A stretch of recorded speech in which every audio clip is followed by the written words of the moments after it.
अयोध्या धाम के तमाम रंगों को आई इंडिया लगातार दिखा रहा है और आज जिस स्थान पर आई इंडिया पहुंचा है उस नज़ारे को, उस व्यवस्था को हम दिखाने जा रहे हैं, जहां पर देश से ही नहीं बल्कि पड़ोसी देश नेपाल से भी साधु संत आए हुए हैं। उनके रहने, खाने पीने से लेकर इलाज तक की व्यवस्था यहाँ पर की गई है। कैसे इतना सब कुछ संभव होता है?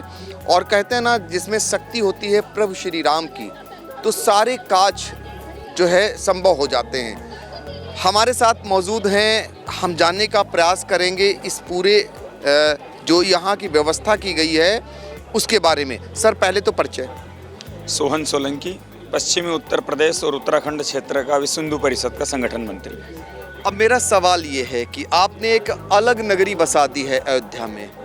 इस नगरी के बारे में बताइए। जो इसके द्वार हैं, अलग अलग नाम से द्वारों का नामकरण दिया गया है और इस भीषण ठंड में लोग प्रसन्न चित्त हैं। आपने ऐसी व्यवस्था की है, ये कैसे संभव हुआ है? राम जी की नगरी है और राम जी की नगरी में सेवा करने का सौभाग्य सबको प्राप्त नहीं होता।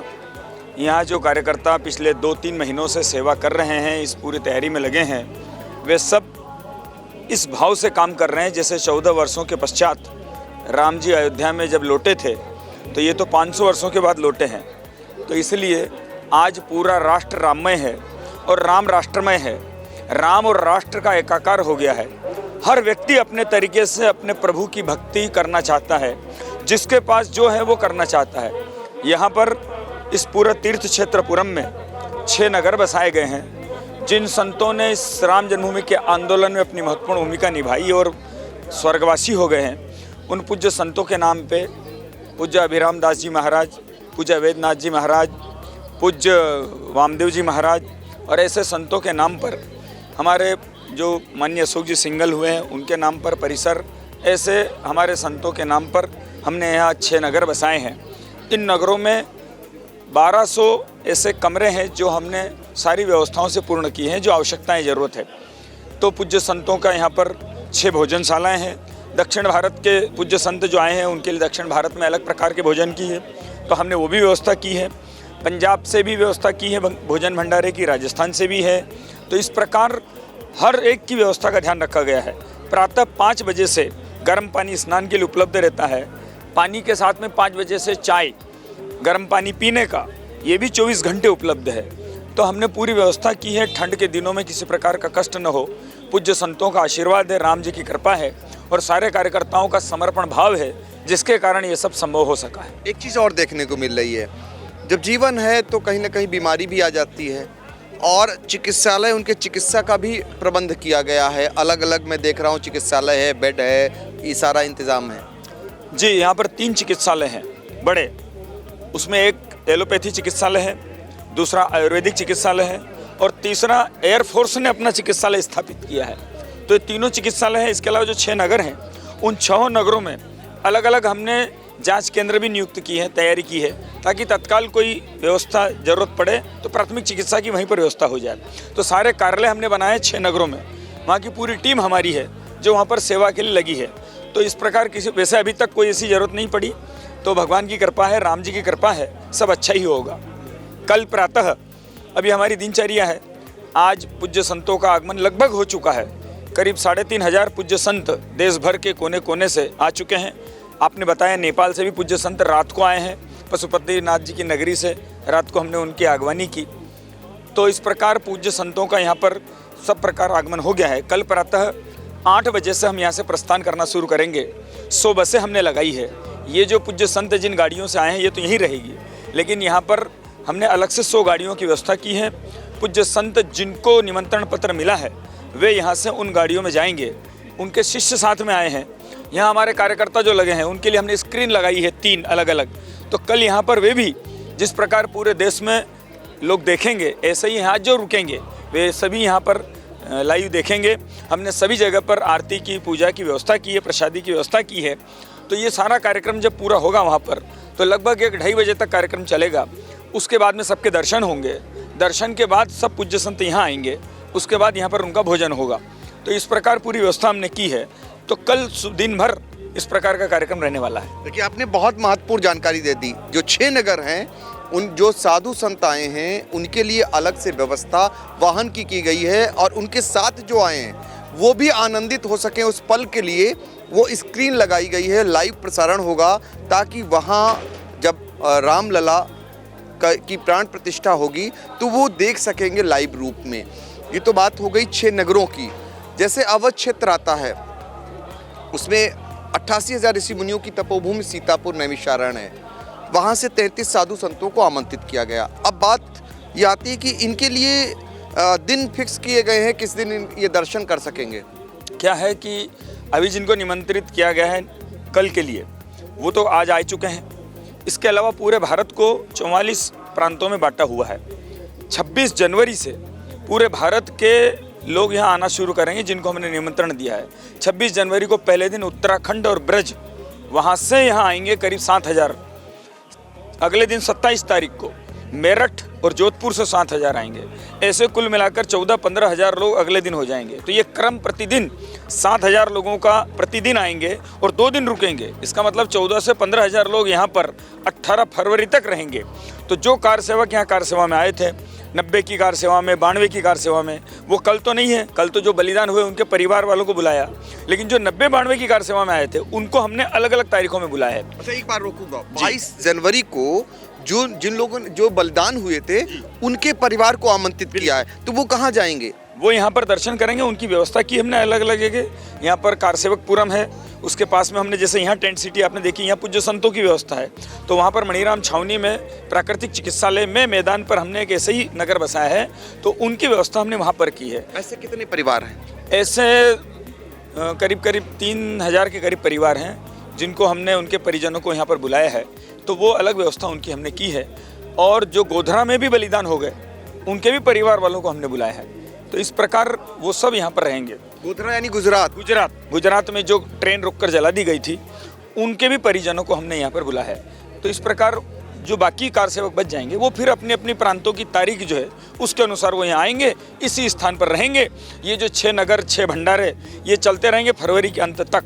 तो उसमें ये सब आते रहेंगे और जाते रहेंगे। इसलिए उनके इतनी संख्या होने के कारण मोबाइल हैंग ना हो, नेटवर्क जाम ना हो, इसलिए BSNL ने, आइडिया ने, एयरटेल ने अपने अपने टावर लगाए हैं। आइडिया ने 2 टावर लगाए हैं ताकि किसी प्रकार की असुविधा किसी को ना हो। अच्छा क्या दौर आया है?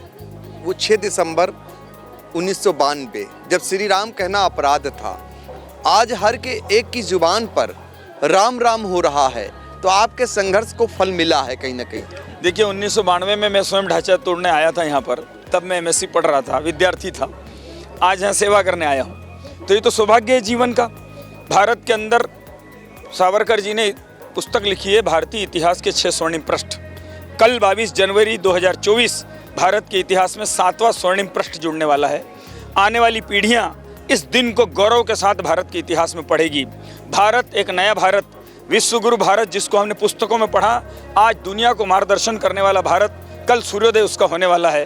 केवल भारत नहीं, दुनिया के अंदर कोने कोने पर बैठे हुए लोग इस भारत की प्रतीक्षा कर रहे हैं। और आज चाहे आतंकवाद हो, चाहे भोगवाद हो, इन सारे, चाहे अलगाववाद हो, चाहे नक्सलवाद हो, दुनिया इन सारे वादों से त्रस्त है। और इन सबको दुनिया में अगर कोई शांति दे सकता है तो सत्य सनातन संस्कृति शांति दे सकती है। उस सत्य सनातन संस्कृति का फिर से पुनरुदय का सूर्योदय कल होने वाला है। एक बात उठ रही है, देश की राजधानी दिल्ली है, सनातन की राजधानी अयोध्या बन जाए या उत्तर प्रदेश की राजधानी अयोध्या बन जाए, जैसा कि योगी जी ने पहली कैबिनेट की बैठक भी यहाँ की है, वो संदेश नहीं लगता कहीं है कि आगे चलकर राजधानी के रूप में अयोध्या फैजाबाद तब्दील होगी? राजनीति देश को तोड़ती है, समाज देश, धर्म देश को जोड़ता है। ये जो है उज्जैन, अवंतिका, काशी, अयोध्या, ये हमारी सांस्कृतिक राजधानियाँ थी और सांस्कृतिक राजधानियाँ है और बनेगी। बाकी जो राजनीति की राजधानियाँ है वो बनी रहे, उससे कोई फर्क नहीं पड़ता, वो एक व्यवस्था की है। लेकिन भारत के निर्माण की जो राजधानियाँ है ये हमारे देश की सनातन संस्कृति की राजधानियाँ हैं। जो सप्तपुरियाँ हैं हमारी, वो भारत की सांस्कृतिक एकता की निशानी है, प्रतीक है। और इसलिए भारत के करोड़ों लोग इन सभी स्थानों से अपना श्रेष्ठ जीवन जीने की, त्यागमयी जीवन जीने की प्रेरणा लेते हैं और लेते रहेंगे। धर्म के बिना राजनीति है। जब श्री कृष्ण जी ने राजनीति की, आपको लगता है, अब तो मानना चाहिए ना, धर्म के बिना राजनीति नहीं है, दिखाई दे रहा साक्षात।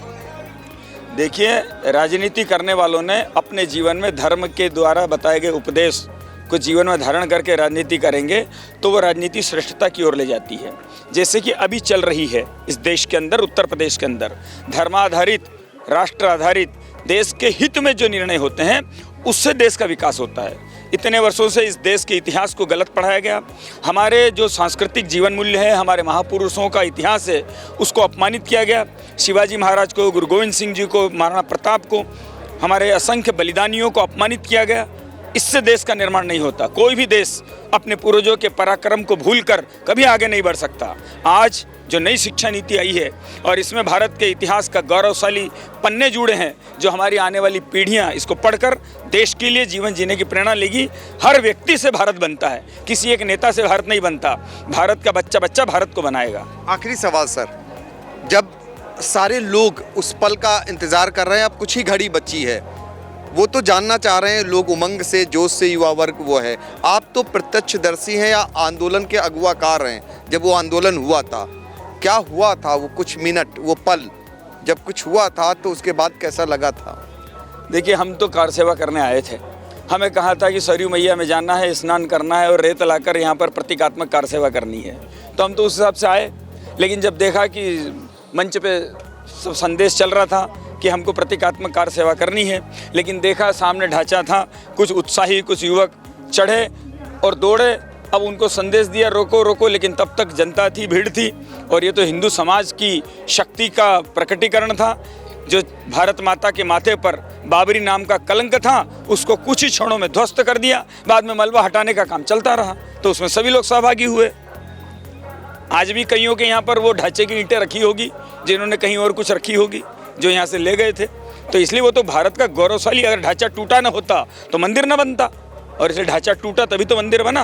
और इसलिए जिन्होंने गोलियां खाई, बलिदान हुए 90 में, जिन्होंने ढांचा तोड़ा और इतने सारे बलिदान दिए हैं 1528 में, तब से लेकर आज तक उन सब बलिदानियों को श्रद्धांजलि है।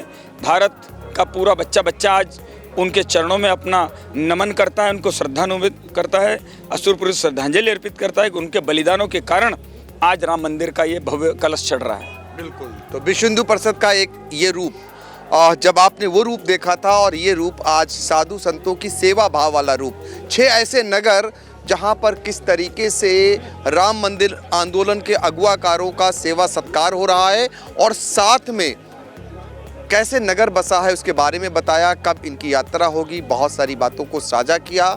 अयोध्या से आई इंडिया के लिए अपने सहयोगी नीतीश श्रीवास्तव और कैमरामैन के साथ डॉक्टर पंकज सिंह गौर।